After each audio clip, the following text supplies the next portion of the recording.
சொரக்கா கூட்டு பண்ணுறதுக்கு நான் பச்சை பயிரை ஊற வச்சு எடுத்து வச்சுருக்கேன். பாசிப்பயிறு ஒரு 20 நிமிஷம் ஊறட்டும். ஒரு தக்காளி 2, ஒரு வெங்காயம், 2 பச்சை மிளகா, கூடவே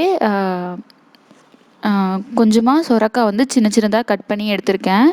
இந்த மாதிரி சைஸில் கட் பண்ணிக்கோங்க. கட் பண்ணிவிட்டு குக்கரில் கொஞ்சமாக எண்ணெய் விட்டுருக்கேன். அதில் கடுகு தாளிச்சிக்கலாம். கடுகு பொரிஞ்சதும் கொஞ்சமாக கருவேப்பிலை, அது கூடவே வெங்காயம் போட்டு நல்லா வதக்கிக்கலாம். வெங்காயம் வதங்கினதும் அதில் கொஞ்சமாக பச்சை மிளகா 2 எடுத்து வச்சது, அதுக்கப்புறமா 2 தக்காளி நம்ம முன்னாடியே வெட்டி வச்சுருக்கிறது, அதை கலந்துக்கலாம். இதையும் சேர்த்து நல்லா வதக்கிக்கலாம். இதெல்லாம் நல்லா வதங்கினதும் நம்ம இதில் சொரக்காயை சேர்த்துக்கலாம். சொரக்காயை சேர்த்து ஒரு நல்லா கிளறி விட்டுருங்க. அப்போது இது கூட நல்லா சேர்ந்து லைட்டாக வதங்க ஆரம்பிக்கும்.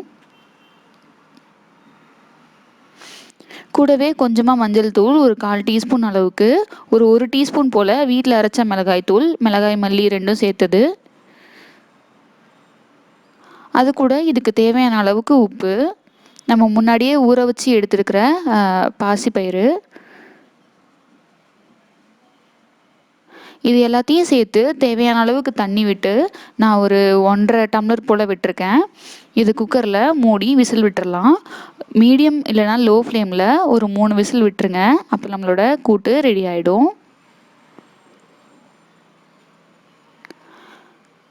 அந்த ப்ரெஷர் போனதும் வேறொரு பாத்திரத்துக்கு மாற்றிட்டா சர்வ் பண்ணுறதுக்கு ரெடி ஆகிடுச்சு. ட்ரை பண்ணி பாருங்கள்.